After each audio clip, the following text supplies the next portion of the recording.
क्योंकि जिस चित्त पर संस्कार पड़ते हैं उसका निरोध और विलीनीकरण हो गया। इसके साथ ही भगवत्ता की स्थिति आ गई। अब संस्कार पड़े भी तो कहां? इस एक ही श्लोक में श्री कृष्ण ने अर्जुन के कई प्रश्नों का समाधान कर दिया। उसकी जिज्ञासा थी कि स्थित प्रज्ञ महापुरुष के लक्षण क्या है, वो कैसे बोलता है, कैसे बैठता है, कैसे चलता है। श्री कृष्ण ने एक ही शब्द में उत्तर दिया कि वे समुद्रवत होते हैं। उनके लिए विध निषेध नहीं होता कि ऐसे बैठो और ऐसे चलो। वे ही परम शांति को प्राप्त होते हैं, क्योंकि वे संयमी हैं। भोगों की कामना वाला शांति नहीं पाता। इसी पर पुनः बल देते हैं। विहाय कामान्य सर्वान् पुमांश्चरति निःस्पृहः निर्ममो निरहंकारः स शान्तिमधिगच्छति। जो पुरुष संपूर्ण कामनाओं को त्याग कर निर्ममः, मैं और मेरे के भाव तथा अहंकार और स्पृहा से रहित होता हुआ बरतता है, वो उस परम शांति को प्राप्त होता है जिसके बाद कुछ भी पाना शेष नहीं रह जाता। एषा ब्राह्मी स्थितिः पार्थ नैनां प्राप्य विमुह्यति स्थित्वा स्यामन्तकालेऽपि ब्रह्मनिर्वाणमृच्छति। पार्थ, उपर्युक्त स्थिति ब्रह्म को प्राप्त हुए पुरुष की स्थिति है। समुद्रवत उन महापुरुषों में विषय नदियों की तरह समा जाते हैं। वे पूर्ण संयमी और प्रत्यक्षता परमात्मदर्शी हैं। केवल अहम ब्रह्मास्मि पढ़ लेने या रट लेने से ये स्थिति नहीं मिलती। साधन करके ही इस ब्रह्म की स्थिति को पाया जाता है। ऐसा महापुरुष ब्रह्म निष्ठा में स्थित रहते हुए शरीर के अंत काल में भी ब्रह्मानंद को ही प्राप्त होता है।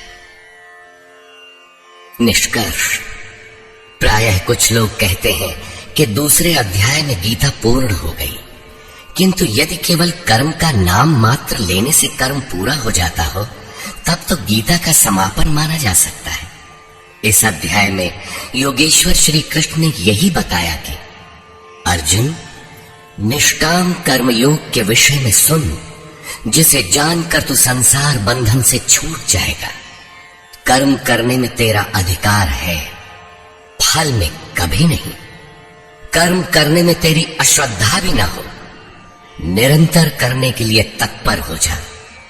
इसके परिणाम में तू परम दृष्टवा, परम पुरुष का दर्शन कर स्थित प्रज्ञ बनेगा, परम शांति पाएगा। किंतु यह नहीं बताया कि कर्म है क्या। यह सांख्य योग नामक अध्याय नहीं है। यह नाम शास्त्रकार का नहीं अपितु टीकाकारों की देन है। वे अपनी बुद्धि के अनुसार ही ग्रहण करते हैं, तो आश्चर्य क्या है। इस अध्याय में कर्म की गरिमा, उसे करने में बरती जाने वाली सावधानी और स्थित प्रज्ञ के लक्षण बताकर श्री कृष्ण ने अर्जुन के मन में कर्म के प्रति उत्कंठा जागृत की है।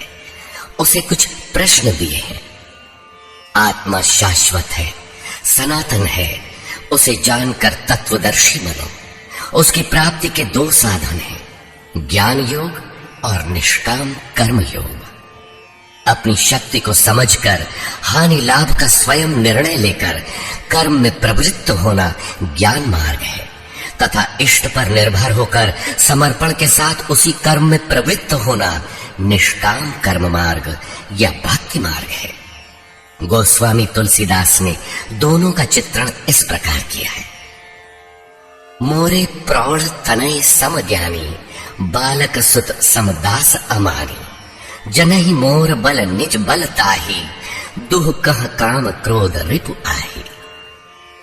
मेरे दो प्रकार के भजने वाले हैं, एक ज्ञान मार्गी, दूसरा भक्ति मार्गी। निष्काम कर्म मार्गी या भक्ति मार्गी शरणागत होकर मेरा आश्रय लेकर चलता है। ज्ञान योगी अपनी शक्ति सामने रखकर अपनी हानि लाभ का विचार कर अपने भरोसे चलता है, जबकि दोनों के शत्रु एक ही हैं। ज्ञान मार्गी को काम क्रोधादि शत्रुओं पर विजय पाना है और निष्काम कर्म योगी को भी इन्हीं से युद्ध करना है। कामनाओं का त्याग दोनों करते हैं और दोनों मार्गों में किया जाने वाला कर्म भी एक ही है। इस कर्म के परिणाम में परम शांति को प्राप्त हो जाओगे। लेकिन यह नहीं बताया कि कर्म है क्या। अब आपके भी समक्ष कर्म एक प्रश्न है। अर्जुन के मन में भी कर्म के प्रति जिज्ञासा हुई। तीसरे अध्याय के आरंभ में ही उसने कर्म विषयक प्रश्न प्रस्तुत किया। अतः ओम तत्सदिति श्रीमद् भगवद गीता सूपनिषत्सु ब्रह्म विद्यायाम योग शास्त्रे श्री कृष्ण अर्जुन संवादे कर्म जिज्ञासा नाम द्वितीयो अध्यायः। इस प्रकार स्वामी अड़गड़ानंद कृत श्रीमद् भगवद गीता के भाष्य यथार्थ गीता का दूसरा अध्याय पूर्ण होता है।